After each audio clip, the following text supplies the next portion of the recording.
Roy Wood Jr., welcome to Biscuits and Hello. Jam. My favorite. So, at what age do biscuits and jam become like a snack after breakfast? You ever have like that after breakfast snack? Like, I feel like that's a Southern thing where you have breakfast and then there's like 3 biscuits left, and somewhere in that no man's land from 10 a.m. to noon. I'll eat them anytime, anywhere, but I'm the one that has to make them in my house. If I'm not making them, then they're not going to be lying around. Yeah, I'm trying to get into that world of home style cooking, but I'm going to need a little time. I'm not there yet. I'm sure your mom could teach you a thing or two about that. Yeah. So, Roy, the last time I saw you was at the Alabama Humanities Awards, and it was here in Birmingham, and you were being recognized along with Rick Bragg for contributions to the humanities. And the craziest thing happened.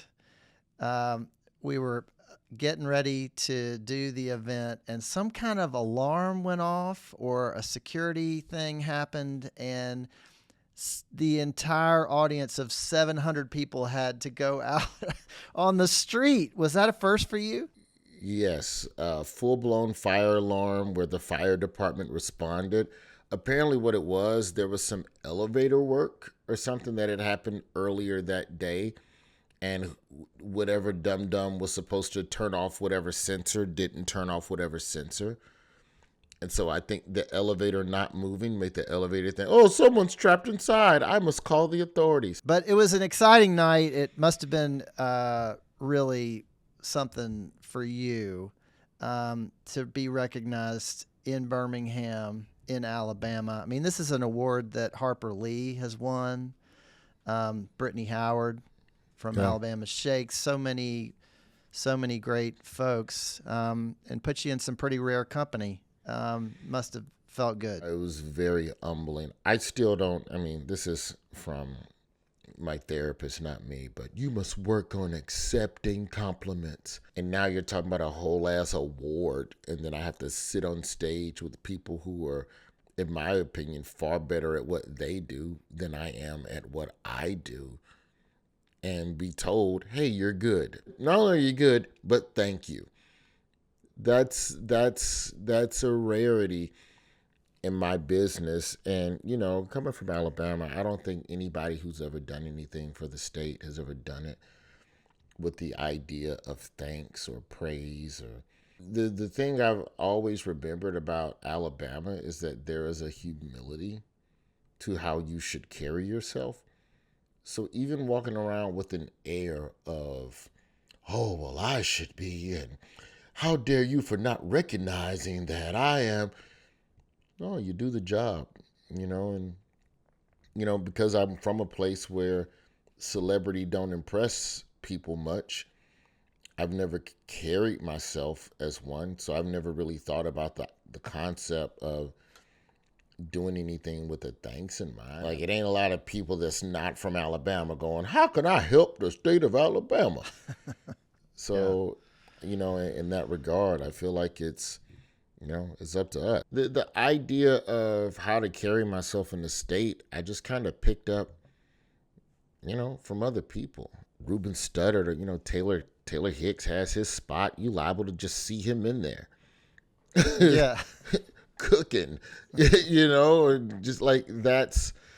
So there's just a chillness to how I've always seen people carrying themselves. So to turn around and be honored, with this humanitarian award is just, that's very like, oh, wow.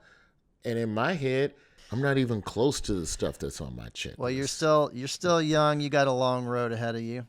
Oh yeah, we need the money. So I'm working on that once I get that straight. So Roy, I want to start off by asking you about your name. It's Roy Wood Jr., and I'm wondering, has the junior always been part of your identity? I mean, were you Roy Wood Jr. as a kid, or was that something that came along later? I mean, legally, I was always junior, yes. But I did not have junior on any of my school yearbook photos until my senior year of high school. Okay. Which was when my dad died. My dad died that October. Yearbooks come out that April. And like that year, I was like, hey, make sure there's Junior on this one. And it wasn't so much about being ashamed of lineage and family and all of that jive. Early on, it was about trying to have my own identity. Like I tried to not be in my dad's shadow. Like once I had that choice, like I'm thinking 6th grade, 7th grade, maybe was like the first time I think, matter of fact, it was 6th grade. I went to WJ Christian for a year before I went to Center Street for 7th and 8th. And they had a yearbook at Christian. Go, is it Roy Wood? Print your name how you want your name in the yearbook. And I just wrote Roy Wood, and teacher or whoever, you don't want Junior? I was like, nah, I'm good. I think I just want to be me. Now, my dad was furious. He didn't was. like that one. Oh, yeah. Like, posterity and, all of this jive. And then once I knew that annoyed him, near the back half of his life, like that sophomore and junior year of high school, we were kind of getting into a situation where, great father, not always the greatest husband, if we're going to be honest, for what he meant to black culture in the city of Alabama. And man, I would deliberately not put Junior on my because I knew it drove him up the wall. And it was the only thing I had over him that I knew I could just, just a little thump behind the ear. And also, you go through that same rebellious phase as well around this time where you try to reject anything that is your parents. So it's a way of honoring your dad, the fact that you use it. Absolutely. I am not the first. And it's important that people know that. And, we try so hard as children to disavow our connection to our parents, not realizing that we're just extensions of them. Roy, can you tell me a little bit about your dad? I mean, he was kind of a legendary character in Birmingham. I mean, he was a well-known radio broadcaster. He had an extraordinary career. He covered the civil rights movement. He was here during some wild times. He covered Vietnam, right? Yeah, South Africa during the Soweto riots, Zimbabwe during their civil war. He got shot at everywhere, like pretty much wherever they was shooting at black people. My dad was like, give me a tape recorder and I'm going to go get to the bottom of it. Give me a tape recorder and a Canon, in those days, Nikons. He was a Nikon man and Ricoh's. My father worked at a lot of radio stations in the 50s and 60s doing television news. Doing radio news. And, for the most part, most stations where he was hired, he was the first black to work in those places. And, it was, for him, I'm sure, extremely isolating. But, he cared about black issues, and so he got to Chicago in the 60s and co-founded the National Black Network, which at its time was the first of its kind. It was a syndicated news network. It carried news and stories that applied to black Americans. And so, he would record these news segments and news updates and commentaries, and then those would be, sent out to various black radio stations across the country as a way for those black stations to essentially have a newsroom. And so during that time in Chicago, my father, he hired Don Cornelius. Don Cornelius was a cop, pulled my dad over. And my dad said, you have a nice speaking voice. You should be in radio. And that's how Don Cornelius got into radio and eventually into television. And so... And Don Cornelius started Soul Train. Soul Train, yes. Also, funny story, my dad had a chance to be a producer in Soul Train and like a long-term investor in Soul Train, turned it down because he said, and I quote, "It's a terrible idea.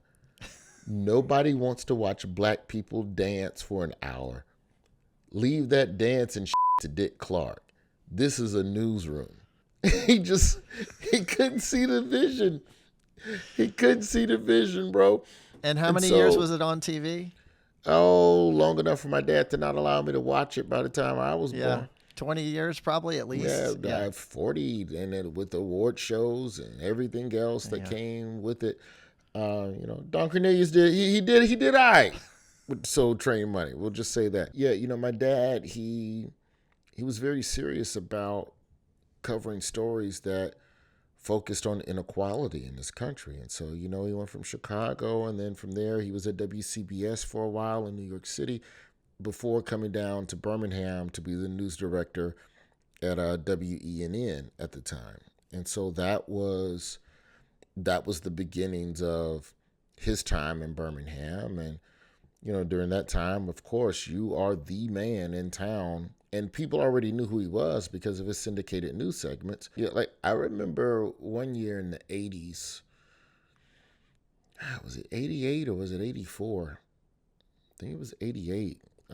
Democratic primaries when Jesse Jackson ran for president. Mm.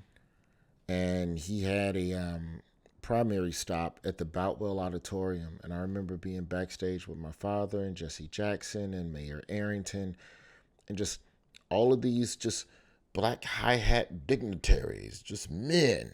And so that was kind of what I came up around. And so, just in observing him, I just saw somebody that always cared about community and always cared about, black people. And then eventually that grew into a love for Birmingham and being a conduit. His job, I believe he saw his duty as providing a pulpit for the issues so that people could go be educated about them and go fight, which as much as I rejected that existence and insisted, first I wanted to be a firefighter. Then after that, I wanted to be Stuart Scott. I want to do sports and be funny. I want to be Kenny Mayne. I want to be Jenny Moose from CNN Headline News. I want to do weird stories. There was a guy at CNN SI, at Headline News at the time, named Van Earl Wright. He's still on today doing sports. But he would read the news so funny and like kind of like that George Carlin hippy dippy weatherman type of and a wow and a zip and they got it and they scored in a dunk and they got a dunk and that's the sports. And this dude could go through every sports score in the big four leagues in this country in 90 seconds and make you laugh. And I was enamored with that type of. And then you look up years later and you're working on the Daily Show making funny jokes about the same issues that your daddy was yelling about. You can't escape that shadow. You're not an exception of your parents. You're an extension. We all are. But were you at one point thinking that you might want to do serious journalism like your dad? I mean, you went to school. You studied journalism in school. Did you see that as a path, or were you always kind of had this? I want to do something different. I want to do something funny. I always wanted to be funny. That I know. I did. I never wanted a proper button-down job. The first thing I clocked when I got to college and majored in journalism was I thought I wanted to do television. I have two older half-brothers that were in the industry. I have an older brother, Roy Wood, who was anchor on NBC 13 and Fox WBRC for a while. Reported, then worked his way up to desk. And they were very astute and very serious, and this is how we do the job. And I was saying, I'm funny. Where can I put my personality into this? And I got to college, and I peeped real fast. Television is about shut up. Literally use the least amount of words. And I go, that does not feel like humor. Yeah. Where can I use the most words? Oh, print? Cool. And so, I read a lot of Doonesbury, probably older than I should have. We were a journalistic house, so there was always newspapers laying around. So you pick up the comic strips, and the brainier stuff kind of got me. I enjoyed The Far Side. I enjoyed Calvin and Hobbes. And so I got to college, I was in TV. But then by the time I realized, in order to be Stuart Scott or Van Earl Wright, I'm going to have to go work at some sports station where I can't be funny. I have to do the job regular. that feels like prison. I would rather write news articles. Then the idea of radio emerged, and I'm like, oh my God. Morning radio, they let you be funny first. Right. You can And you so, can do you can do prank calls.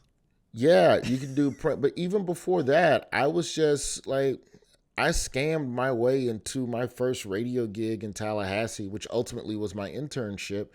And like that became where I was like all in. I know for sure I'm not doing TV. My degree is still in television broadcast, but I have no experience in it whatsoever.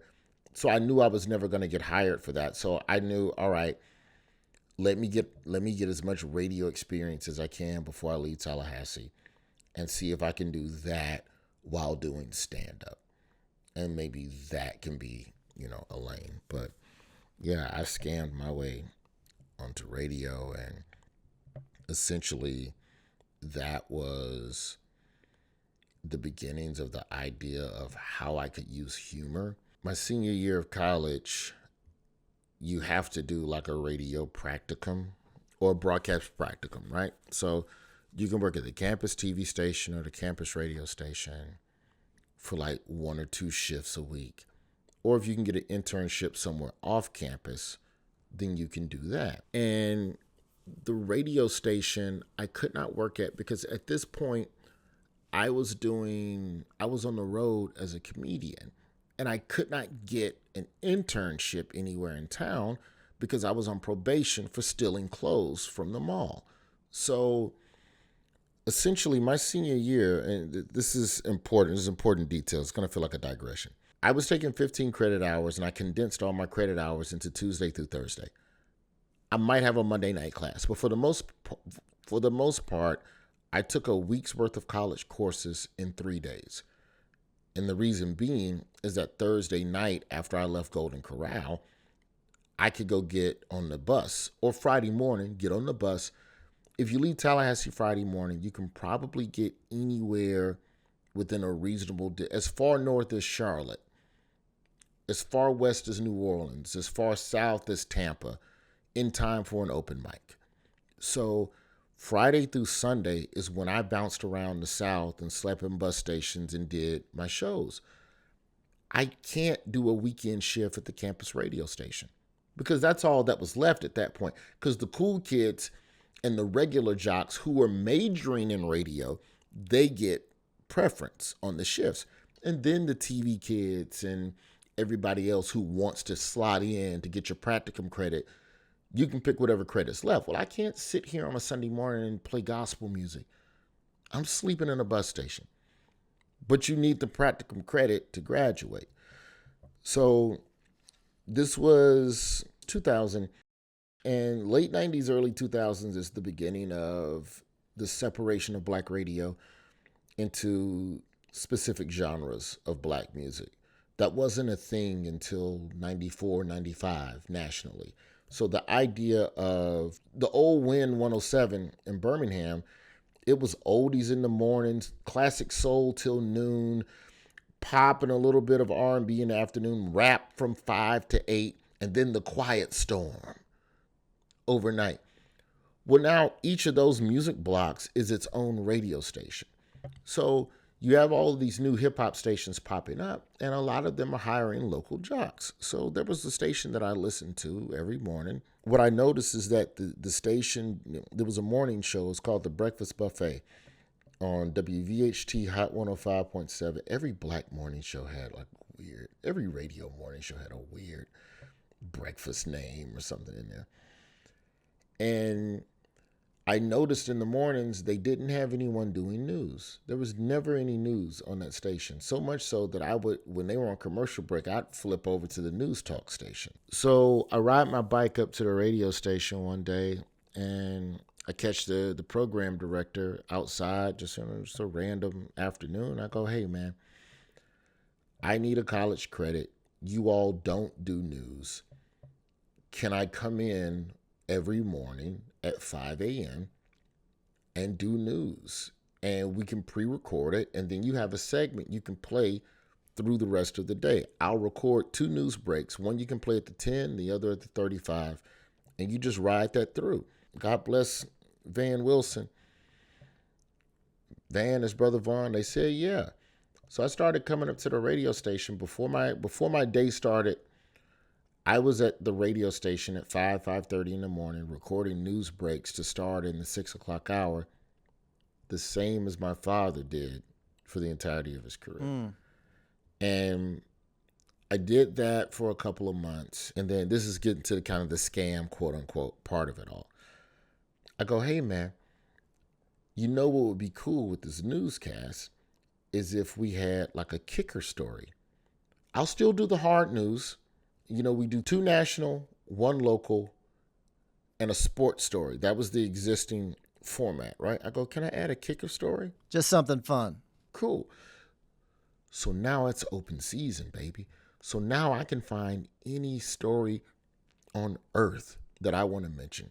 And so what I would do, I would read the USA Today. And back in those days, USA Today would have 1 page in the A section that was just 1 story from all 50 states. It was literally like a paragraph, 3-4 sentences tops. In Hawaii today, Alaska, and somewhere in those 50 was something funny or something I had an opinion on. So I would do the kicker story and then be done. Then, as we got more comfortable, I would do the kicker story and then I would give my opinion about the story I just read. Then, instead of pre-recording, I go, hey, man, can I do the breaks live? Is it okay if I hang around the studio? Yeah. So now I'm in studio and I'm doing the news breaks live on days that I don't have classes that start, morning conflicts. So I would do the stories, do the kicker, give my opinion. Then I would turn to the other 2 co-hosts. Well, what do y'all think about the story? Now we're having crosstalk. Next thing you know, the phones are ringing. Now the next hour is people wanting to talk about the story they just heard. So the other co-host, William E. Gilmore, wonderful comedian, he was my first mentor in stand-up. William Gilmore was the co-host on Breakfast Buffet, but he was a school teacher. So he had to leave at 8 to be first bell at 8:30 at the school. On days that he left at 8:30, because I had proven myself funny up until that point, Van Wilson look at me, he go, hey, man, if you want, you can hang out from 8:30 till 10, and you can just be on the mic. You don't have to just do news. The catch was the 9 o'clock hour, it was a music sweep, so we only talked once during the 9 o'clock hour anyway, but that 8:30 to 8:59, and we had 2 breaks in there, boy, we was blazing. That just opened the door wide open for you. And that 30-minute segments taught me radio. Sitting in the studio, not talking except for to do news, gave me an opportunity to literally just sit and observe a veteran radio DJ and a veteran radio comedian and learn the job and see how they interacted with the community and how much local radio mattered, still does to a lot of people. Man, we had cats, man, who would call in. They would call in from prison. Breakfast Buffet, what's up? Who's this? You have a call from a correctional facility. Your call is from, shout out Clayton County Boom Boom Room. Don't forget about us. To accept the charges. And we would decline the charges, but we would play their shout out to themselves.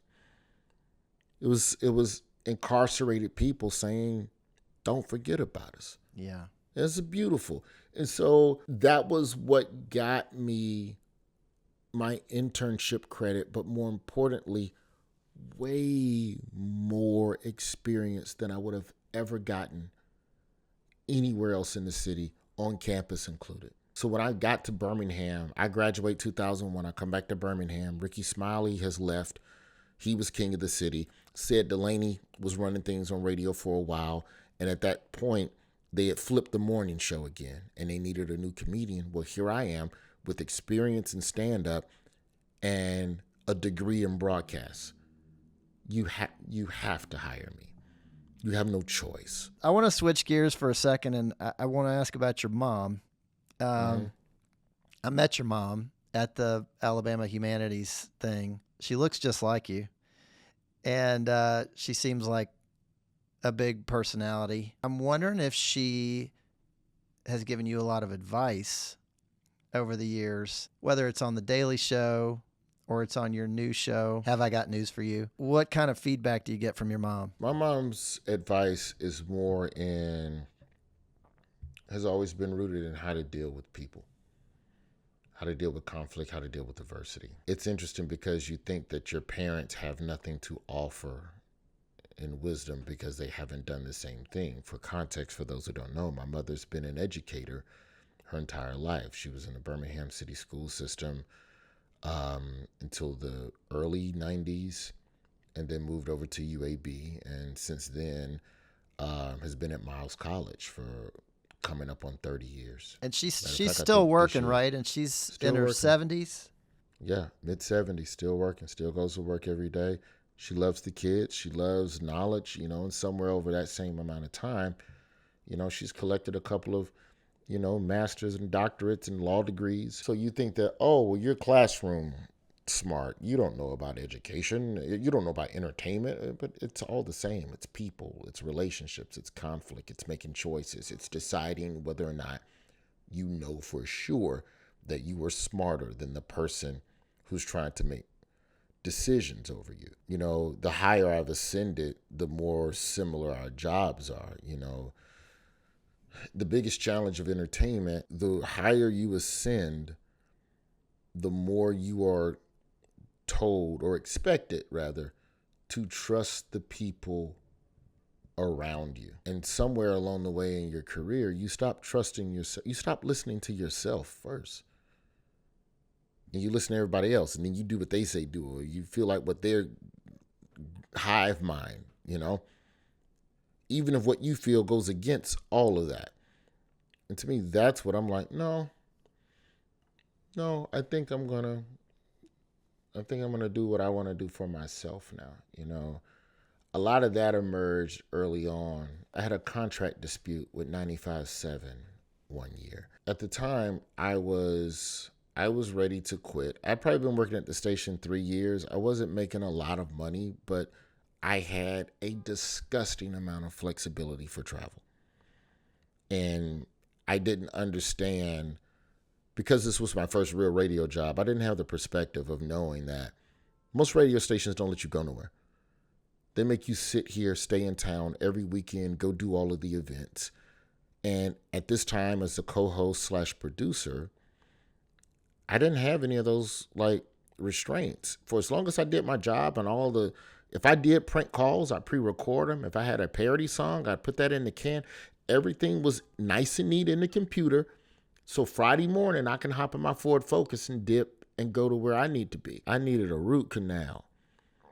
And I didn't have dental at the time. I was on one of those dental discount plans that you pay $200, but you get $50 off enough shit. It covers the $200 or whatever. And I can say all of this now because all of the people involved have left the company. I was getting paid 29 hours every week to work at 95.7 at that time. To be eligible for health and dental in the state of Alabama, you had to be making 30 hours. And so I go to my boss and I go, hey man, my tooth hurts and it's going to cost $800. I don't have $800. Give me an extra hour of pay, and in exchange, I will deal with this painful tooth for a month, and numb it, whatever I got to do, so I can get it fixed for next to nothing. And they said no, and I was furious. And so, I understood the idea of being angry and rage quitting and everything I've done for this station over the years, and y'all can't do this one thing. I ain't never asked y'all for nothing. And I'm on the phone with my mom about it one night because I got to borrow the money from her to get the tooth fixed. And I'm explaining to her, and, she's going, well, they're not going to be able to they can't do what they can't do because the corporation does not care about the individual. But see if there is something else that you can benefit from that the corporation, basically they can't give you this, but they might be able to give you that, but it's on you to figure out what that is. And so I took a long looking assessment at the station and what I do, and well, what could they possibly do? And I go, oh yeah, this station on a clear night reaches all the way to Meridian, Mississippi on the west side, and all the way through the Talladega National Forest on the other side. South, you can catch us about to Coleman. I've heard rumors that on a clear day, you can get us in Sylacauga. Okay. Well, then maybe I can get the station to give me inventory to sell my prank phone call CDs. Oh. And then if they let me plug my CDs, I can go to the record stores in those markets on the strength that they're going to get mentioned in the commercial, and people will specifically come there to buy the CD. So I made a prank call CD, and I go to two places to start. I go to Music and More. None but love to Akil Rashid and his father, his wife, that whole family. They took care of me. Music and More was a black-owned record store, and they had 3 locations at the time. They had Midfield, 5 Points West, and Heritage Town Center over in West End.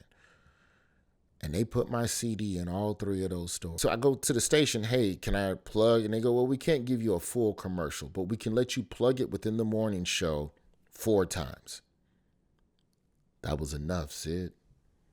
That was enough. And this all goes back to your mom, and your mom's telling you to think about a different Figure out another way to make it work. Yeah. Figure out another way to make it work. You're mad about that, but before you quit, see if there's something else that you can figure out. Man, I made $500 that first week. I was head over heels. Yeah, wow. And I was still mad at the radio station, but I understood how to play the game. And so that by the end of the year, I had my prank call CDs from Huntsville all the way down to Montgomery. I was in Sam Goody's, and I was in the bigger stores. Because once you start selling at Oz and Music and More, well, now Sam Goody's going, well, what about us? Well, I think Turtles was still around. Maybe it was the last days of Turtles music. Yeah. Well, what about us? Tell me about your mom as a cook.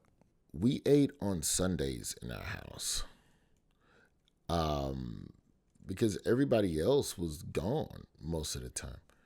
My mom was in night school, always getting another degree. My father, in addition to doing the morning news, he had a jazz show at night, or he'd be out at some mingles. He was a socialite, and that was part of the needs of his job. So it didn't make sense to cook a big meal that he's not going to come home to eat till 11:30 at night, assuming that's a night that he even comes home, if we're being 100 about it. So, I was kind of latchkey, and, my mom would make a big meal on Sunday, and you could ride that till Tuesday.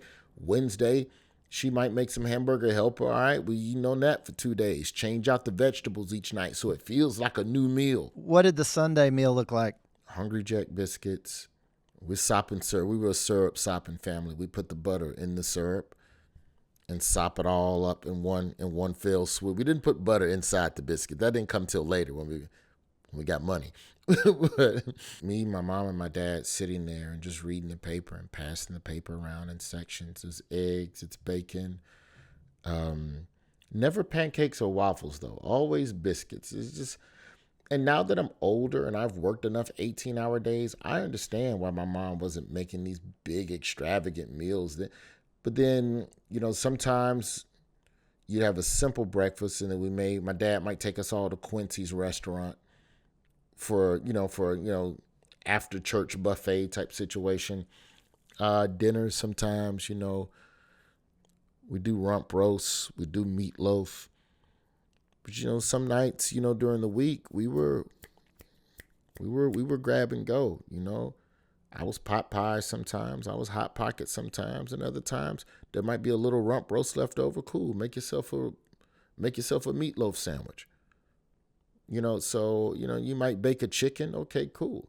Because this was in the era before you could just go to the grocery store and buy a whole rotisserie. There was no Kenny Rogers roasters, back in those days. But, once I got into sports, I pretty much fed myself after practice. I would come home already full. So, it wasn't necessarily a big sprawling meal. There would just be a bunch of vegetables to choose from and whatever meat we made the day before. Roy, I want to do a little lightning round real quick, and then I want to talk about your show. Can we do that? Absolutely. You did a series a few years ago about Popeyes fried chicken. So that's why I'm asking this first one. That's such a deep cut because I never really promoted that. It's very much one of those, if you know, you know.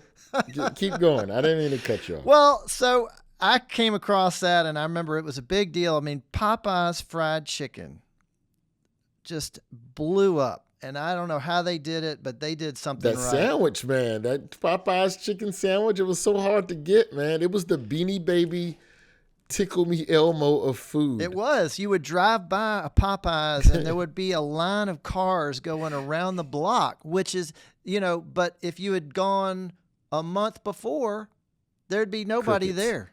Yeah. Crickets. So, all right. So the first one is the best fast food fried chicken is blank.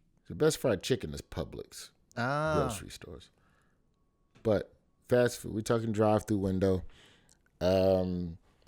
I find myself more often than not going to Popeyes. So you were a fan. If it's for chicken. You were a fan. Yeah, but it's hard to put it all together. Like Popeyes has good chicken, Bojangles has better biscuits, KFC has better sides, Chick-fil-A has better tea. So what are you doing? Like if it's a sandwich, I'm probably going Chick-fil-A over Popeyes if we're just going fried chicken. You get what I'm saying? Yeah, so it's like it's all depends on what you're ordering, what you're in the mood for. I'm very much a connoisseur. I'm the type of guy, if I could time it perfectly, I would go one place for the sandwich, another place for the entree, a third place for the drink. The best barbecue place in Birmingham is blank. I think the best barbecue is Jim and Nick's, but I think the best hamburger is Bob Sykes. Yeah. Oh, the hamburger there. Yeah. I know I'm not supposed to go to a barbecue spot and not get but that Bob Sykes, that thing is working. It is working. I know everybody talks about Saul's, and I haven't had it enough. The best place to get Southern food in New York City is blank. Oh, I can just say this. I haven't had good catfish yet in New York City. I've probably had catfish at 10 different spots. Macaroni up here is terrible, too. I feel like the Mason-Dixon line for macaroni is Washington, D.C. Once you get, I really should say Richmond, Virginia, but I don't want to disrespect the black people in the Caribbeans in D.C. because I know they can put some flavor on this stuff. I'll put it to you like this, if someone from Alabama asked me where they should go for a Southern style meal, I would say you probably should just get a different type of meal, because I don't know if you're going to like it, and I don't want that weight on me. People get mad if you recommend a spot they didn't like. You can go to Harlem, and there's Sylvia's up there, Roofs and Sylvia and Red Rooster, and and these are all very good places. But you even take a place like Red Rooster. Traditionally, they will separate it for you, but traditionally, they serve their mac and cheese with the collard greens mixed as a single entree, which is ultimately what happens when you put the two on the plate in the South, but they just do it on purpose. They go, hey, we just already mixed it for you. I like it, but not everybody likes that because, some people don't want their wets touching their dries. Yeah. On the plate, and collard green is considered a wet. Mac can be loose, but the more casserole style, that's a dry, and you don't want that touching the wet. So it's hard for me to suggest places, but there's a few spots with good catfish, but I have yet to find the perfect meal across the board, all things considered. with the exception of maybe Boulevard Bistro on 110th Street. Okay. I do like Boulevard Bistro. They're good. All right. My family would say that the best dish I can make is blank. My family would say I can't cook. They respect my barbecue skills. I spent my cooking years working and violating child labor laws on the south side of Birmingham, Alabama. So I didn't learn cooking. I'm sorry. And I've dated women that enjoyed cooking more than I did. So I just never went in there to learn. I'm sorry. Yeah. As long as you can cook on that grill, you're good. I guess, but I'm in New York. They got all these laws because they don't want to start a forest fire. So I'm kind of screwed. I got to get an air fryer. Like, I thought about buying an air fryer, but I'm just scared I'll become one of those annoying people who never shuts up about their air fryer. All right, last one. The funniest person in my family is blank. My mom. My son is a close second. He's gaining on her. My son's 8, and he has a very keen sense of humor and sarcasm and analysis, and he's gaining. He's gaining for sure. And your mom's name is Joyce, right? Yes, my mom's Joyce. Hands down, funniest person I know because she's never tried to tell a joke. It's just funny. So that's where you get it. Oh, yeah. Oh, 1,000,000%. 1,000,000%. I've never seen my father laugh ever. I don't even know if he ever had a favorite comedian other than Dick Gregory. All right, Roy, let's talk about the new show for a second. So you've got a new comedy special out. It's called Lonely Flowers. Yes, Lonely Flowers streaming January 17th on Hulu. Tell me about the name and how you landed on that. The special is about connection and how we have none anymore in society, right? And this idea that we've become so disconnected, we don't interact with people, we don't do anything that's going, like we just don't talk to each other enough in the world. And so I feel like each of us as humans, we're beautiful, but if we came together, we would be a bouquet.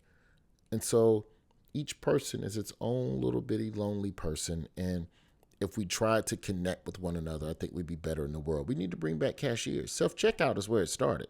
I did the research. Like, I feel like the cashier and that little casual chit chat you'd get in the grocery store line, we really underestimated how much that made us feel good. Just a stranger going, oh, I like yogurt too. That to me is where we fell off. And so now we just live in these silos. We only talk to people through our phones.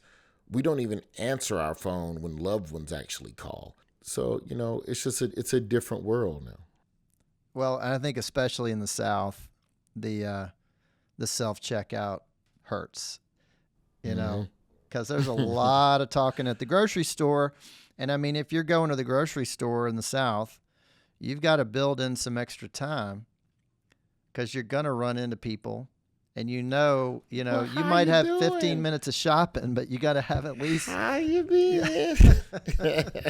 So, Roy, you recorded the show down in D.C., and you have people laughing the whole time. I mean, it's and how you do that, I don't understand.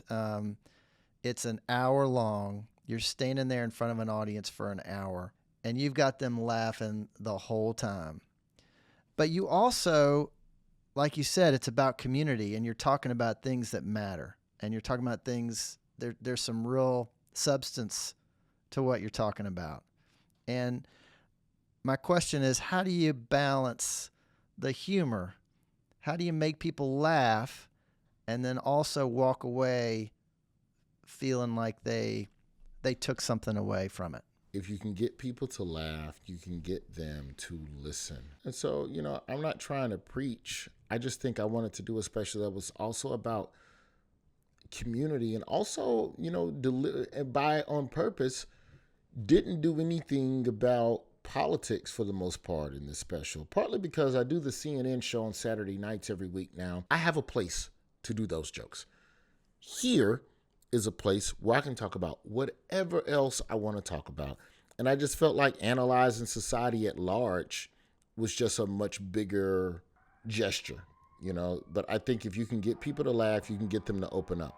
So, Roy, you're from the South, and you grew up in Birmingham, as we've been talking. This is a place where connection really matters, and it seems like it matters to you. How does your Southernness find its way into your comedy and into this show in particular? For this particular show, it was just about the idea of reminiscing and missing connection. And a lot of the references I make are references that I grew up experiencing. You know, I talked about how so few stores have a greeter now.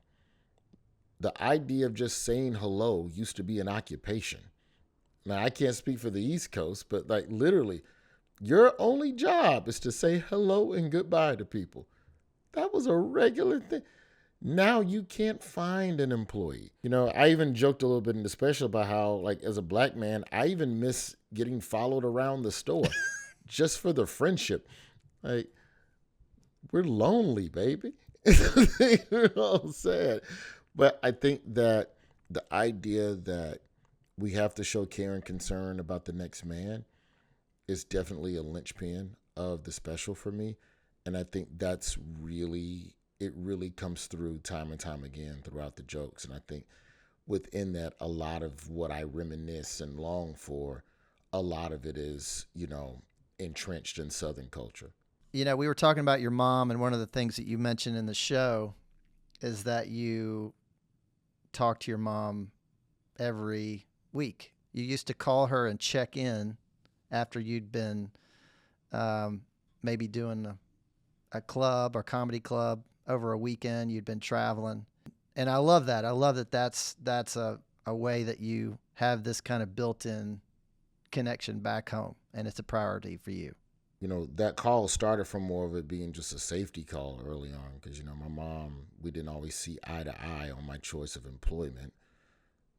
But also I'm doing comedy in strange places in the South, and she's worried about, you know, car crash or racism. So I would call her on Monday when I got back to town. Yeah, I'm here. I'm going to class. I'm home. Wasn't a long call.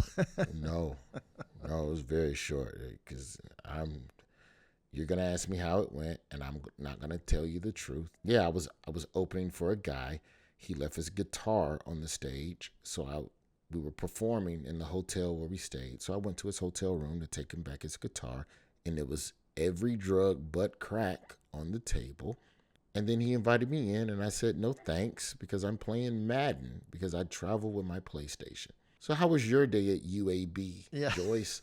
Like, we weren't going to have those conversations. Yeah. And so, yeah, I'm still a Southern boy that loves his mom and will take some advice and a little bit of wisdom. And, you know, when I get home, I think the thing that a lot of the Southerners who leave the South struggle with is still learning how to turn off your work mode when you come back home. You know, I think if you're always in the South, you always understand the oscillation between the two worlds, but there's a certain pressure that exists when you're trying to build a career for yourself in spaces outside of Birmingham, outside of the South. You know, New York City's a lot of pressure, and you're running with people that behave as such. So you start behaving as such, and then one of your relatives will call just to say hello, and they don't mean anything by it, but in your mind, you're like, get to the point. I have 50 other things to do.